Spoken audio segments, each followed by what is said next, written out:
అందరికీ నమస్కారం. నా పేరు regular Srinivasulu, YSR Congress party SC విభాగం రాష్ట్ర అధికార ప్రతినిధి. ఇవాళ ఆంధ్రప్రదేశ్ రాష్ట్రంలో కూటమి ప్రభుత్వంలో కుట్రపూరితమైన ఆలోచన విధానంతో గద్దెనెక్కినటువంటి నారా చంద్రబాబు నాయుడు గారు ఇవాళ మాట్లాడుతున్న విధి విధానాల్లో భాగంగా నేనే చాలా సీనియర్ నాయకుడు, నా అంత అనుభవం ఉన్న వ్యక్తి భారతదేశంలోనే లేరు, రెండు తెలుగు రాష్ట్రాల్లో నాకున్నంత గౌరవం ఇంకెవ్వరికీ లేదు, అదిగాక 4 సార్లు ముఖ్యమంత్రి నేనే అని చెప్పుకునే చంద్రబాబు నాయుడు గారు మీకు వ్యవసాయం గురించి తెలియదా? 2 ఎకరాల్లో అన్ని వేల కోట్లు మీరు సంపాదించినారు కదా, దీని గురించి అయితే మాట్లాడతారు. కానీ గతంలో వ్యవసాయమే దండగా అన్నటువంటి వ్యక్తి మీరు ముఖ్యమంత్రి హోదాలో ఉండి మీరు అయ్యా చంద్రబాబు నాయుడు గారు ఇవాళ ఆంధ్రప్రదేశ్ రాష్ట్రంలో ఉన్నటువంటి పరిస్థితి ఎత్తిపోతుల దాంట్లో 22 టీఎంసీల నీళ్ళ గురించి మీరు అంతా తేలికగా తీసేసి రాయలసీమ ప్రజలకు, రాయలసీమ రైతాంగానికి ద్రోహం చేస్తున్న విషయం మీకు తెలుసా? మీరు ఆది నుంచి నేటి వరకు మీరు ప్రజలకు ద్రోహం చేయడం, రాయలసీమ ప్రాంతానికి మరీ ముఖ్యంగా ద్రోహం చేయడం, రైతాంగాన్ని దండగా అంటూ, రైతాంగాన్ని అవహేళన మాట్లాడుతూ, రైతాంగాన్ని పట్ల నిర్లక్ష్య ధోరణితో వ్యవహరించడం మీకు ఆది నుంచి ఉన్నదే చంద్రబాబు నాయుడు గారు. ఇవాళ 22 టీఎంసీల విలువ మీకు తెలియకుండా మీరు ఇవాళ మాట్లాడతారు ఏదో అదేముందని. గతంలో ఉన్న తెలుగుదేశం మీ నాయకుడు ఓటుకు నోటు కేసులో నుంచి రాష్ట్రాలు విడిపోయి రాష్ట్రం ఉన్న పలంగా బట్టలు సర్దుకొని అమరావతికి వచ్చిన దాక్కులాల్లో ఉన్న తెలంగాణ రాష్ట్ర ముఖ్యమంత్రి అయిన వ్యక్తికి మీరు రహస్యంగా చీకటి ఒప్పందాలు చేసుకొని ఆంధ్రప్రదేశ్ రాష్ట్రానికి, రాయలసీమ ప్రాంతానికి ద్రోహం చేస్తున్న విధానం మీకు తెలియడం లేదా నారా చంద్రబాబు నాయుడు గారు? 22 టీఎంసీలే కదా ఏమవుతుంది అంటున్నారే. ఒక్క 22 టీఎంసీల్లో ఎన్ని ఎకరాల భూములు సాగు చేసుకోవచ్చో, రైతాంగాలు ఏ విధంగా ముందుకు పోతారనేది ఆ మాత్రం మీకు తెలియకపోయిందే. రైతులు భారతదేశానికే వెన్నెముక లాంటి వాళ్ళు, అలాంటి రైతులకే మీరు ద్రోహం చేస్తున్నటువంటి పరిస్థితి. మరీ ముఖ్యంగా రాయలసీమ రైతులకు ద్రోహం చేస్తున్న భాగంలో మీరు ఇవాళ ఆంధ్రప్రదేశ్ రాష్ట్ర ముఖ్యమంత్రిగా వ్యవహరిస్తున్నారు. ప్రతి ఒక్క నీటి బొట్టు వడిసి పట్టుకుందాం, భూగర్భ జలాలు కాపాడుకుందాం అని ప్రకటనలు పాలిగిన పరిస్థితి దాఖలాలు లేవా? 22 ఎకరాల టీఎంసీ నీళ్లతో ఎన్ని ఎకరాల భూములు సాగులు చేయాలో మీకు తెలియడం లేదా? నారా చంద్రబాబు నాయుడు గారు మిట్టల వారీగా ఎన్నెన్ని టీఎంసీలు, 22 టీఎంసీ నీళ్ళు అంత నిర్లక్ష్య ధోరణిగా మాట్లాడుతున్నారే. ఒక్కొక్క టీఎంసీకి సాగు చేయగల పంటలు ఏవో మీకు ఆ మాత్రం తెలియదా? మీరు అవును మర్చిపోయారు. మీరు 2 ఎకరాల్లో కొన్ని వేల కోట్లు సంపాదించిన ఘనత మీరు ఏం పండించారో తెలియదు. కానీ ఆంధ్రప్రదేశ్ రాష్ట్రంలో రాయలసీమ ప్రాంతంలో ప్రతి ఒక్క నిరుపేద రైతు, వ్యవసాయం మీద ఆధారపడిన ప్రతి ఒక్క రైతు ఇక్కడ టీఎంసీ నీళ్లకు ఏమేం సాగు చేస్తారో చెప్తాను, కొద్దిగా మీరు తెలుసుకోండి నారా చంద్రబాబు నాయుడు గారు. లేకపోతే మీ వ్యవసాయ శాఖ మంత్రితో లిస్టు తెప్పించుకొని తెలుసుకోండి.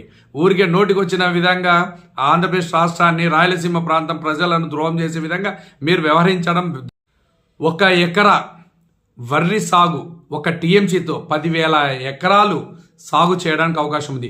22 టీఎంసీలతో దగ్గర 22,20,000 ఎకరాల భూమి సాగు చేయడానికి అవకాశం ఉంది చంద్రబాబు. మొక్కజొన్న 1 టీఎంసీతో 25,000 ఎకరాల భూమి సాగు చేయడానికి అవకాశం ఉంది. 22 టీఎంసీలతో 4,80,000 ఎకరాల భూమి సాగు చేయడానికి అవకాశం ఉంది.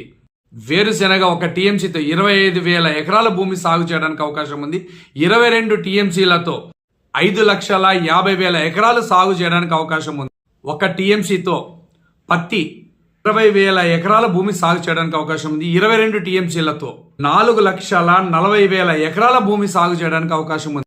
కందిపప్పు 1 టీఎంసీతో 30,000 ఎకరాలు సాగు చేయడానికి అవకాశం ఉంది. 22 టీఎంసీలతో 6,60,000 ఎకరాలు సాగు చేయడానికి అవకాశం. మిల్లెట్స్ 35,000 నుంచి 40,000 ఎకరాలు, అలాగే మొత్తం టోటల్ చిరుధాన్యాలన్నీ కలిపితే 7,70,000 ఎకరాల నుంచి 80 లక్షల ఎకరాల వరకు చిరుధాన్యాలు పంట పండించవచ్చు. రాష్ట్రంలో రాయలసీమ ప్రాంతం రైతాంగాన్ని వెన్నుల్లో పోటు పొడుస్తున్నటువంటి చంద్రబాబు నాయుడు గారు 22 టీఎంసీలతో రాయలసీమ ప్రాంతంలో 9 లక్షల ఎకరాల భూమి సాగు చేసుకోవచ్చు. అలాంటిది డ్రిప్ ఇరిగేషన్తో ఏమన్నా సాగు చేసుకోవాల్సిన పరిస్థితి వస్తే 15 లక్షల ఎకరాల వరకు భూమి సాగు చేసుకోవడానికి అవకాశం ఉంది. ఇది కూడా మీకు తెలియకపోతే ఎక్కడయ్యా? ఉన్న ప్రాంతం రాయలసీమ ప్రాంతం నుంచి వెళ్ళి రాయలసీమ ప్రాంతం నుంచి 4 సార్లు ముఖ్యమంత్రి అయిన చంద్రబాబు నాయుడు గారు రాయలసీమ ప్రాంతానికి మీరు చేస్తున్న ద్రోహము రైతాంగానికి చేస్తున్న మీరు ద్రోహం మీకు కనిపించడం లేదా? 22 టీఎంసీలే అని చెప్పి మీ శిష్యుడితో తెలంగాణ ముఖ్యమంత్రితో మీరు చీకటి ఒప్పందం చేసుకొని రాయలసీమ ప్రాంత రైతాంగానికి మీరు చేస్తున్న ద్రోహం మీకు కనిపించడం లేదా? ఇదేవయ్యా మీరు అనుభవము? మీ 40 సంవత్సరాల ఇండస్ట్రీ 4 సార్లు ముఖ్యమంత్రి అనేది ఇదే మీ అనుభవము? ఇదే మీ గొప్పతనము? రాయలసీమ ప్రాంతం రైతాంగాన్ని మోసం చేయడమే మీ గొప్పతనమా? ఎక్కడ మాట్లాడుతున్నారు? మీరు మర్చిపోతున్నారా విషయాలు? రైతాంగమే వేస్ట్ అన్న వ్యక్తి కాబట్టి మీకు రైతాంగం పట్ల మీకు ఇంటర్నెట్ నిర్లక్ష్య ధోరణిగా వ్యవహరిస్తున్నారు. అయ్యా చంద్రబాబు నాయుడు గారు, రాష్ట్రంలో ఉన్న రైతాంగాన్ని కాపాడండి. మరీ ముఖ్యంగా రాయలసీమ ప్రాంతంలో ఉన్నటువంటి రైతాంగాన్ని కాపాడండి. ఇది చేతగాని పక్షంలో ఏమి మీరు చేస్తున్న ద్రోహాలు మీకు మీ చీకటి ఒప్పందాలు తెలియడం లేదు. కానీ ప్రజలందరూ ఇవి చూస్తూనే ఉన్నారు. రాబోయే దినంలో వైఎస్ జగన్మోహన్ రెడ్డి గారి పాలనలో ఖచ్చితంగా రైతాంగానికి మంచి జరుగుతుంది.